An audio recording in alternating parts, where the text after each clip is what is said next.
Hi everyone. Today's question is, could the disciples of Jesus have died for a lie? It's a claim often made by Christian apologists that the disciples wouldn't have died for a lie, but how well does that claim hold up? Welcome to my channel. I'm Wim Sweden. Let's dive right in. Let's start with the basics. Most of what we think we know about the deaths of the apostles comes from hagiographies, religious legends written anywhere from the 2nd century CE to centuries after the events they claim to describe. These accounts are filled with miraculous embellishments, idealized depictions, and contradictions, shaped more by theological or political aims than by historical accuracy. They're not exactly what you'd call reliable eyewitness accounts. Take Peter, for example. The idea that he was crucified upside down comes from a Christian text dating to the late 2nd century CE, over a century after his death. There's no contemporary Roman record of this, no execution notice, not even a neutral observer mentioning it in passing. In fact, historians widely agree that these accounts of the saints' lives are deeply unreliable, and despite popular apologetic claims, there is no solid evidence these individuals were even offered a chance to recant or save themselves by denying their beliefs. But let's just assume, for the sake of argument, that these disciples, 1. were arrested for a specific religious claim that they made instead of for some other reason, 2. got a chance to recant said religious claim, 3. were eyewitnesses to the relevant purported events, 4. knew with 100% certainty whether those events truly happened or not, and 5. were executed for refusing to recant said claim. Given these assumptions, Christian apologists argue that the case of the earliest followers of Jesus dying for their beliefs is different from other purported or actual martyrdoms. Why? Because the disciples, they say, were eyewitnesses to the events described in the New Testament, which is different from, say, a modern adherent of Islam unaliving himself for his religion. In other words, these weren't just people dying for something they believed to be true. The claim is that they knew whether it was true or false, because they were there. Now, to start off with, let's assume that these early followers actually knew what they believed was false. Would such a person ever die for a lie?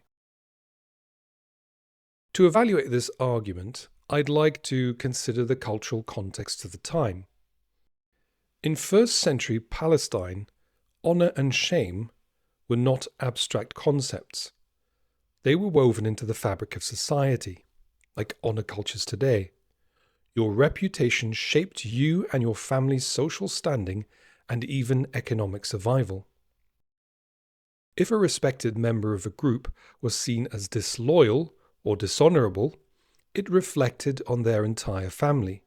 So, someone might choose to uphold a narrative, or even die for it, not because they thought it was literally true, but because abandoning it would dishonour their family and jeopardize said family's standing in the community. As the disciples formed communities with their families and friends, that early Christianity was more than abstract beliefs in a vacuum. Their beliefs were made inseparable from their social and economic lives. The community offered support, identity, protection. This wasn't just some religion to them, it was their family, their safety net, their future. Even if a disciple had the chance to recant, admitting that the founding story might not be true would risk collapsing the structure holding their world together and which their family had a high standing in. Would you die for your family if it guaranteed their social status forever in the community? But, so far we assumed the followers knew their beliefs to be 100% false. In reality, human psychology and interpersonal dynamics are far more intricate and nuanced. Human perception and memory are messy and malleable, and our experiences can be shaped by various psychological and social factors that don't exactly prioritize factuality or accuracy. So, what can lead someone to believe they've experienced the extraordinary. Across cultures and religions, we find vision claims, Marian apparitions, UFO sightings, ghost encounters. These often arise out of well-documented psychological and social dynamics, including grief hallucinations, especially following the loss of a beloved charismatic leader, with individuals reporting sensory experiences of the deceased, such as hearing or seeing them during periods of mourning. Witness contamination, which can occur when people talk about what they saw and end up converging on a shared narrative that none of them individually witnessed. There are also pious frauds, where someone embellishes or invents or adopts a story for what they believe to be a noble cause. But that's only the beginning. People can experience false memories, implanted over time through repeated and emotional communal storytelling without realizing it. Source confusion leads people to misremember whether a detail came from their own experience or from someone else's tale. Through social pressure and groupthink, individuals might conform to what others claim to have seen. There's also cognitive dissonance reduction. After committing to a belief or risking something for it, people become more likely to believe it's true. Authority bias and halo effects can lead individuals to defer to charismatic leaders who claim visions. And sometimes people reinterpret ordinary events as confirming evidence of the miraculous due to confirmation bias, like a candle flickering at just the right moment, or a page from their religious book randomly opening to a particular page as they contemplate whether the vision they had earlier that day was really real. In tight-knit communities, where social status and group cohesion are paramount, given all these kinds of biases and dynamics, the lines between memory, imagination, invention, belief, and fact blur very quickly. Our minds aren't cameras. They're storytellers, and not always reliable ones, especially when things get emotionally charged. Even though someone might not be 100% sure of their experience of, say, a vision, their communal telling and retelling of the story may have sparked a fire in others that the teller sees as confirmation that it must be true.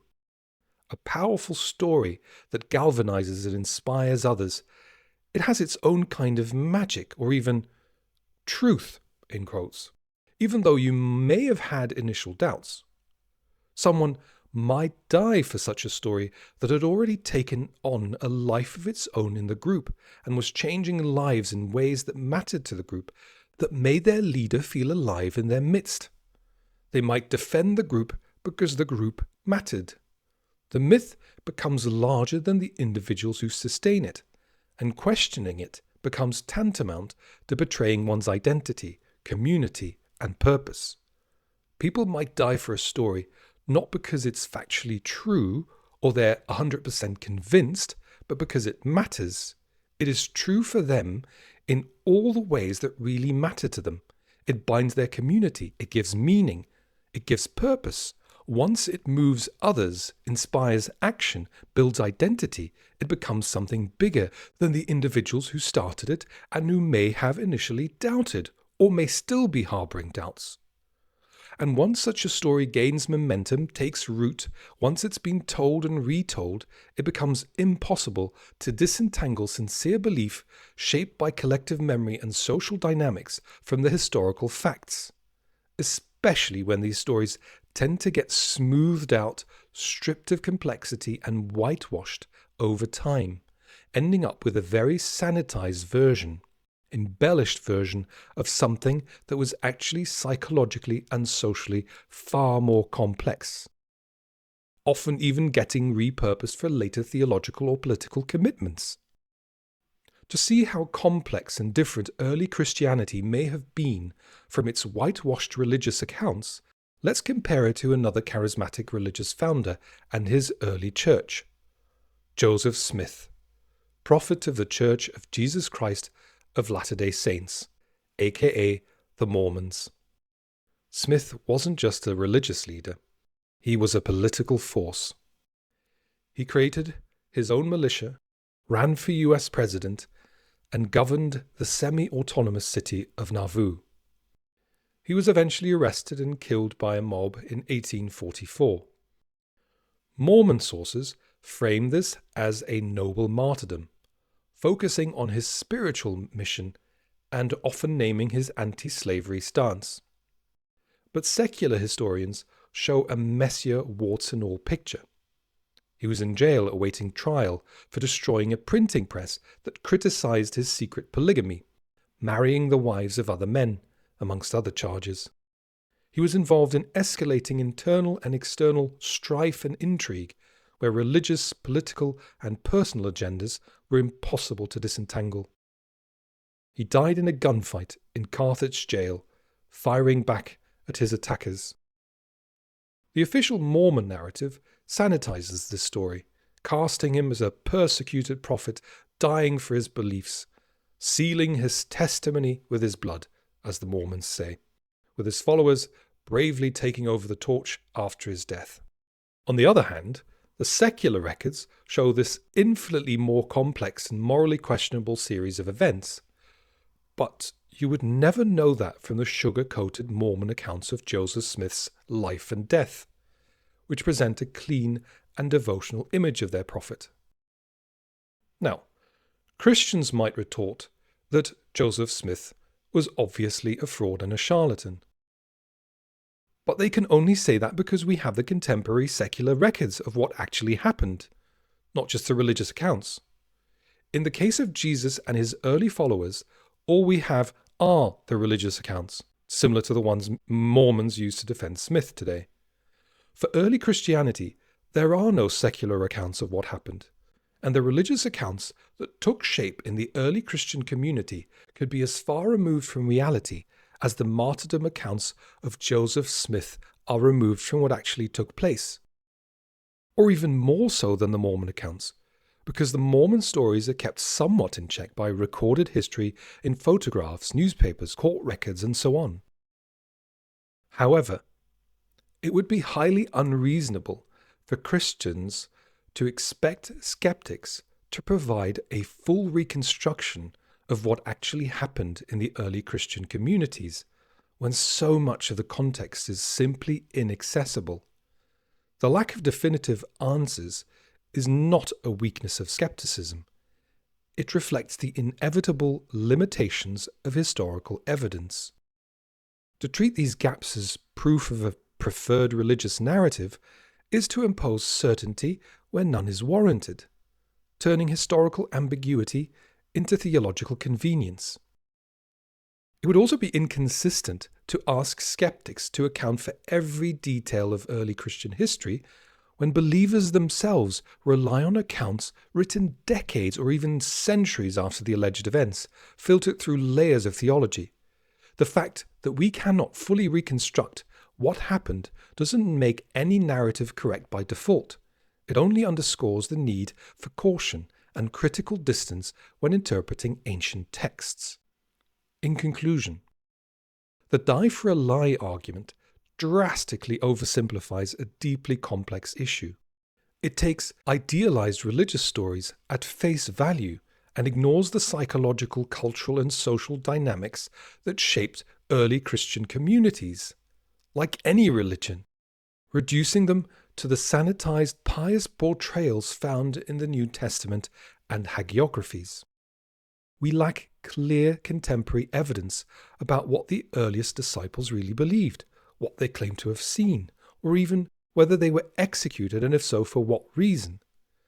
And even if they weren't fully certain of what they witnessed or experienced, such a person might still have been willing to die for that belief, given their community, family loyalties, and cause, as well as all the cognitive biases and social dynamics we discussed. Just like early Mormons, even ones critical of Smith, after his death in 1844, continued their lives within the Mormon church and communities, including people who are also celebrated by Mormons as martyrs today because they would go on to, quote-unquote, die for their faith as well. So when we ask, would someone die for a lie? The answer isn't a simple yes or no. The better question is, how do storytelling, community building, and belief in identity formation become so deeply entangled that people end up devoting their lives and sometimes even losing their lives for it, even if they are not 100% sure of the truth of what they experienced? But try fitting that on a bumper sticker. Thanks for watching. Bye.